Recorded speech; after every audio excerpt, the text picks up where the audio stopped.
The headlines tell you America and China are fighting over microchips. They are not. Chips are the ammunition. Money is the battlefield. And right now, beneath every tariff announcement, every diplomatic summit, every breaking news alert, the two largest economies on Earth are fighting a battle that most people won't understand until it has already been decided. No missiles, no soldiers, no declaration of war, just currencies, debt, and power. And the outcome could determine what your savings are worth for the next 50 years. Because the people engineering this shift are not hiding it. They're doing it in plain sight. In infrastructure loans, in energy deals, in digital payment networks with names most people have never heard of. And by the time most people realize what happened, the rules may have already changed. This story begins with a television speech that sounded boring. It wasn't. Chapter 1. The Promise. August 1971. President Richard Nixon appears on television. Most Americans don't think much of it. He speaks about international monetary policy. The speech lasts less than 20 minutes. And yet, in those 20 minutes, Nixon changes the financial architecture of the modern world. Before that night, the dollar was a receipt. You could exchange dollars for a fixed amount of gold. Every dollar was anchored to something tangible, something finite, something real. Then Nixon ended that system. From that moment forward, the dollar was backed by something far less concrete. Trust. The belief that America would remain powerful enough, stable enough, and reliable enough to honor its promises. Think about that for a second. The money in your wallet, the balance in your bank account, the retirement fund you're building, all of it ultimately rests on trust. And trust is a strange thing. It takes decades to build, and moments to lose. By all logic, countries should have abandoned the dollar. They didn't, because America found something even more powerful than gold. Chapter 2. The only well in the desert oil. In the 1970s, the United States helped create an arrangement with Saudi Arabia that would reshape global finance. Saudi oil would be sold in dollars. Other oil producers followed. And suddenly, every country that needed energy needed dollars first. Japan needed dollars. Germany needed dollars. India needed dollars. Brazil needed dollars. Everyone needed dollars. Imagine owning the only well in a desert. You don't need advertising. You don't need persuasion. You don't need competition. People come because they have no choice. Thirst does the selling for you. That is what the petrodollar system created. The dollar became the world's financial well. But owning the well was only half the power. The other half came from owning the pipes. Chapter 3. The Invisible Weapon. Those pipes are called SWIFT. Officially, SWIFT is a messaging network used by banks. Unofficially, it became one of the most powerful geopolitical tools ever created. Because if a country loses access to global finance, trade becomes harder. Investment becomes harder. Economic growth becomes harder. In some cases, survival becomes harder. When Iran was removed from key parts of the financial system, its economy suffered. When Russia faced similar restrictions after the invasion of Ukraine, the entire world noticed. And governments around the globe reached the same conclusion. If access to dollars can be restricted, then dependence on dollars is a vulnerability. No country understood that more clearly than China. And what happened next surprised many people in Washington. Because China didn't attack the dollar. China started building an exit. Chapter 4. China's Exit Door. For decades, China studied the existing financial system, not to admire it, to understand it. Then, in 2013, Beijing launched the Belt and Road Initiative. Roads, ports, railways, power plants, infrastructure across Asia, Africa, the Middle East, and Latin America. Most people saw concrete. China saw connections. Every project created economic relationships. Every relationship created financial relationships. And every financial relationship created opportunities to use the Chinese yuan. At the same time, China signed currency swap agreements with dozens of countries. The idea is simple. Instead of trading through dollars, countries trade directly using their own currencies. One agreement doesn't change the world. Dozens begin to create a pattern. And then, Russia accelerated the process.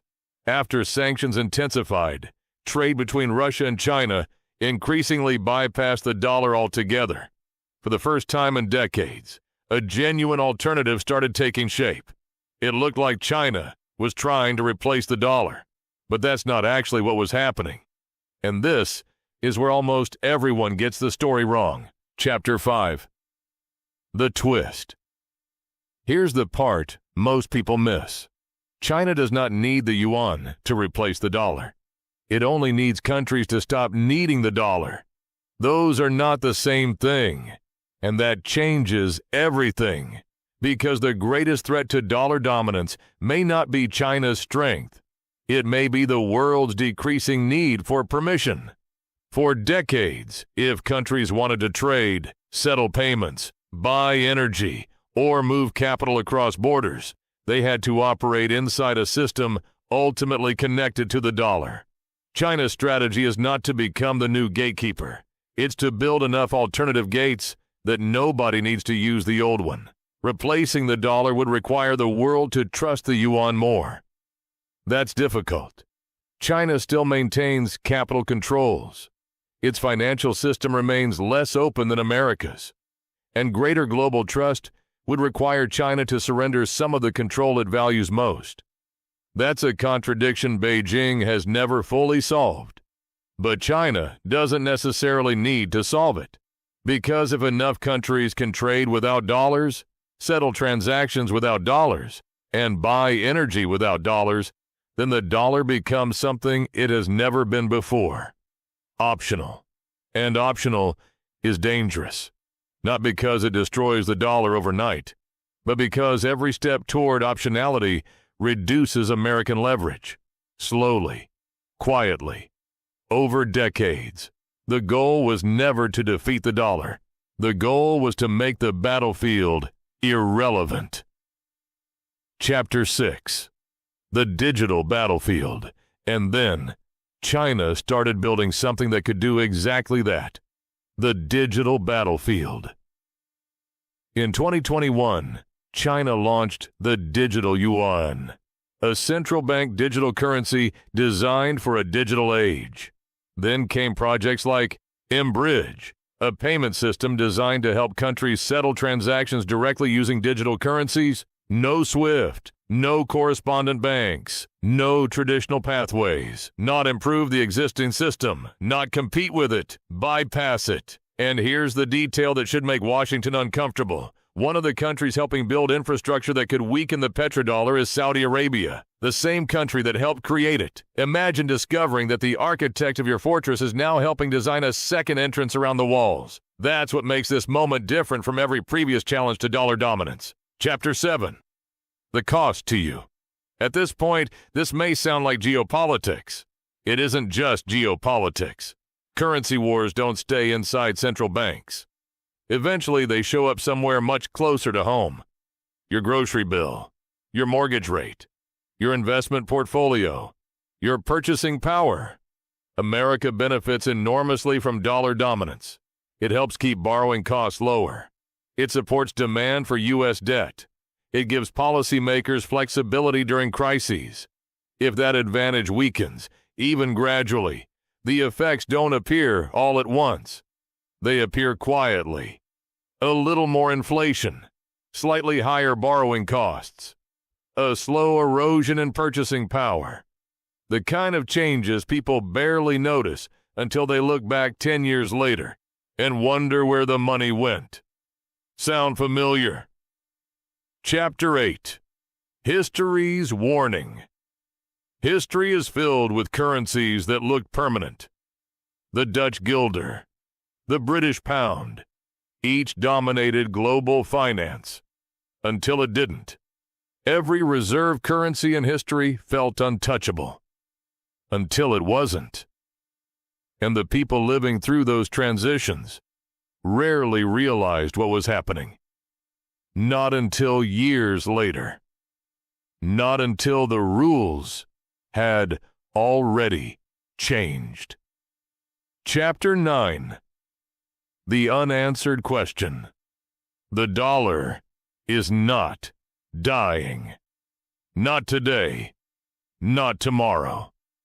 But for the first time in generations, the foundations that made it untouchable are facing a serious challenge. Not from a single country, not from a single currency, but from an entire ecosystem of alternatives being built quietly, patiently, and largely outside public attention. The war is already underway. The battlefield is invisible.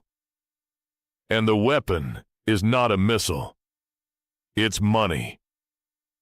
History has a habit of looking obvious in hindsight. The people living through it rarely realize they're standing in it. Until one day, the rules have already changed. And that's the question worth thinking about. If the world's dependence on the dollar keeps shrinking, what exactly is dollar dominance resting on? Because dominance does not end when people stop trusting you. Dominance ends when they discover they no longer need you. And the question isn't whether alternatives to the dollar exist.